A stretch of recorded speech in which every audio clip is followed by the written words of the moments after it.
శ్రీ గురుభ్యో నమః. మకర రాశి జాతకులకి 2025 జూన్ 21 శనివారంతో ప్రారంభమై 30వ తేదీ సోమవారంతో అంతమయ్యేటువంటి జూన్ నెల చివరి 10 రోజులలో ఫలితాలు, సూచనలు, సలహాలు క్లుప్తంగా 3 పాయింట్లలో తెలియజేయబోతున్నాను. ఇక మీ రాశికి 8వ స్థానంలో అంటే అష్టమ స్థానంలో కేతువు, కుజుడు ఈ 2 గ్రహాల యొక్క సంఘర్షణ, దాన్ని పిశాచయోగము అనేది జూన్ 7వ తేదీ నుంచి ప్రారంభమైంది. నెక్స్ట్ మంత్ జూలై 27 దాకా అది కంటిన్యూ అవుతుంటుంది. దాని ప్రభావమే ప్రపంచంలో చాలా చోట్ల ప్రమాదాలు, హెలికాప్టర్లు పడిపోవటం, విమానాలు పడిపోవటం, యుద్ధ భయాలు, ఆల్రెడీ ఇజ్రాయెల్ ఇరాన్ మధ్య యుద్ధము, ఇలాంటివన్నీ వ్యాపిస్తూ ఉంటాయి. కొంత అశాంతి వాతావరణం, ప్రజా నష్టము, ఇలాంటివి. దీనికి తోడు ఇంకా భూకంపాలు కావచ్చు, ఇంకేదైనా ప్రకృతి వైపరీత్యాలు ఉంటాయి కదా, ఇలాంటివన్నీ సైక్లోన్స్, హెవీ రెయిన్స్ ఇలాంటివి. కానీ దానికి సంబంధించినటువంటి జాగ్రత్తలు ఏ విధంగా తీసుకోవాలా అనేటువంటిది తెలియజేస్తూ, ఏ అంశాలు తీసుకోవాలో తెలియజేస్తూ ప్రత్యేకంగా రెమెడీ కూడా ఇచ్చాను. అది 24వ తేదీ జూన్ మంగళవారం. ఆ రోజు ఉదయం 9 గంటల నుంచి 10 గంటల 30 నిమిషాల మధ్యన 4 సార్లైనా సరే ఆ కర్పూరాన్ని వాసన చూడమని చెప్పాను. కనుక అవకాశం ఉన్నంత వరకు చూడటానికి ప్రయత్నం చేయండి. నెక్స్ట్, నేను జూలైలో మొదటి వారంలో 2 రోజులు మాత్రం ఉంటాను. అక్కడ వచ్చినటువంటి విశేష స్పందన కారణంగా రెండవసారి కూడా బెంగళూరుకి జూలైలో వస్తాను. అంటే మొదటి వారంలో వచ్చి 2 రోజులు ఉంటాను, తిరిగి 3వ వారంలో మరొక 2 రోజులు వచ్చి ఉండాలనుకుంటున్నాను. వెరసి 4 రోజులు. కనుక అపాయింట్మెంట్స్ కావాల్సిన వారు 9348632385 నెంబర్కి కాల్ చేసి అపాయింట్మెంట్ తీసుకోవచ్చు. ఇక పాయింట్ నెంబర్ 1, 21వ తేదీ ఉదయంతో ప్రారంభమై 24వ తేదీ రాత్రి 11:46 వరకు ఉన్నటువంటి సమయం అంతా కూడా తొందరపడి ఉద్యోగాల మీద డెసిషన్స్ తీసుకోవద్దు.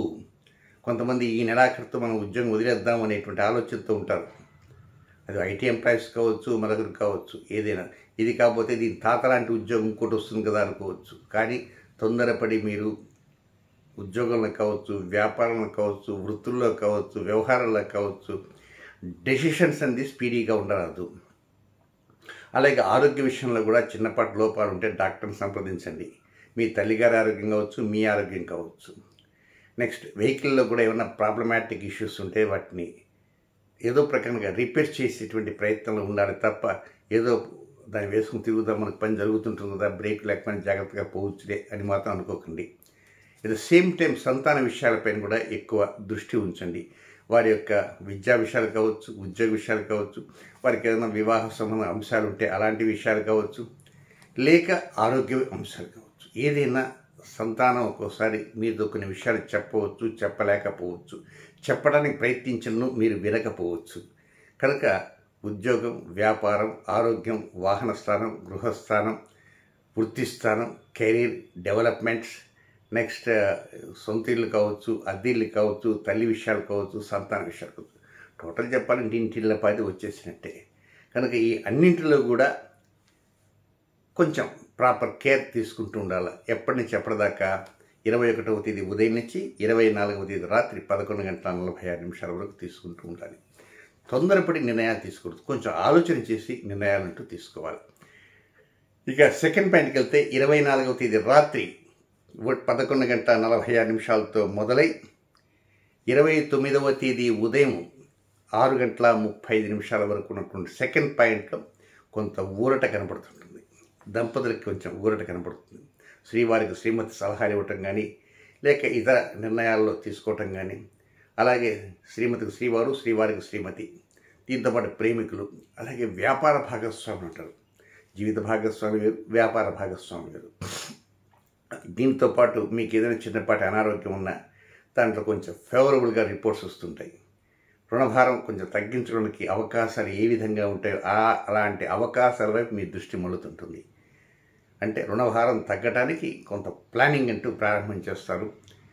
దీంతోపాటు కొంత శత్రుభయం అంతకుముందు ఉంటే ఆ శత్రుభయం కూడా కొంత మీకున్నటువంటి ధైర్యం వల్ల పర్వాలేదు, ఇబ్బంది లేదు. మన శత్రువు మనం ఏం చేస్తారు, మనం కూడా జాగ్రత్తగా వాడిని ధీటుగా మోటుకోగలమనేటువంటి కొన్నంత ధైర్యం కూడా మీకు రావడానికి అవకాశం ఉంటుంది. అంటే టోటల్గా చెప్పాలంటే 25వ తేదీ, 26వ తేదీ, 27వ తేదీ, 28వ తేదీ 4 రోజులు చక్కగా ఫేవరబుల్గా, అనుకూలంగా అవకాశాలు రావటానికి మార్గం సుగమవుతుంది అని చెప్పవచ్చు. నెక్స్ట్ ఇంకా 3వ పాయింట్కి వెళ్తే, ఇది అష్టమచంద్ర దోష సమయం. వాస్తవంగా అష్టమచంద్ర దోష సమయం ఉంటే ఇది అనుకూల సమయం కాదు అని గుర్తెట్టుకోవాలి. 29వ తేదీ ఉదయం 6:35 దగ్గర నుంచి 30వ తేదీ అర్ధరాత్రి వరకు ఈ అష్టమచంద్ర దోషం కంటిన్యూ అవుతూనే ఉంటుంది. కనుక ఈ అష్టమచంద్ర దోష సమయంలో ఏ ముఖ్య కార్యక్రమాలు చేపట్టకూడదు. కొన్ని కార్యక్రమాల వలన కొన్ని సమస్యలు ఏర్పడేటువంటి అవకాశం వస్తాయి. ఆ రోజుల్లో తారాబలం మీకు బాగా ఉన్నప్పటికీ కూడా ముఖ్య కార్యక్రమాన్ని శ్రీకారం చుట్టకూడదు.